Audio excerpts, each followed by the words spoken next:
coming out of Dubai once we get it here on the channel. However, we move next over to South Asia. And a magnitude 5.7 earthquake struck Bangladesh today, killing at least 5 people, including a child, and injuring around 100 others.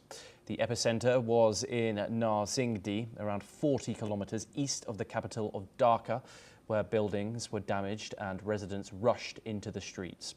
Injuries included students, factory workers and local residents, some in critical condition. Earlier reports said 3 people died when a building railing collapsed.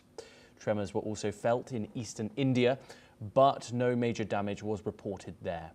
Eyewitnesses described buildings shaking violently, loose bricks falling and widespread panic.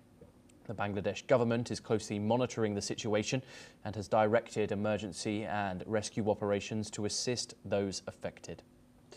We're now joined by Shoaib Chowdhury. He's the editor of the Blitz, and he joins us live from Dhaka. First of all, very glad you're okay, Shoaib.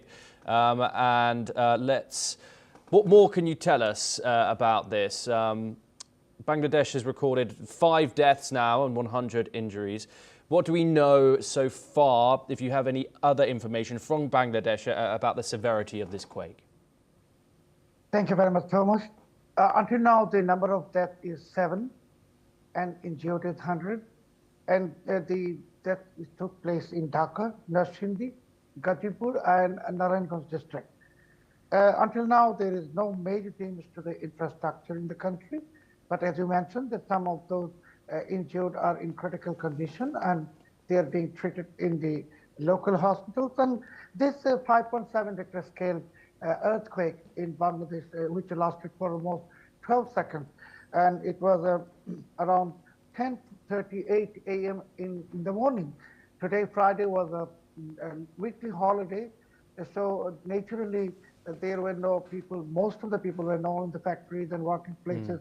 Otherwise, the number of casualties would increase. But again, I mean, in Bangladesh, you know, it was being warned repeatedly that Bangladesh actually sits in the earthquake risk zone. So if the similar earthquake takes place, or even in a larger scale, than for a country like, for a city like Dhaka, which is extremely crowded, I mean, with a huge population and lots of high-rise buildings. So in the future, it may cause serious, bring serious consequences to the country. But now, today's incident, as I mentioned, 7 people have been killed and over 100 injured. And until now, there is no major information of any damaged infrastructures. Yeah.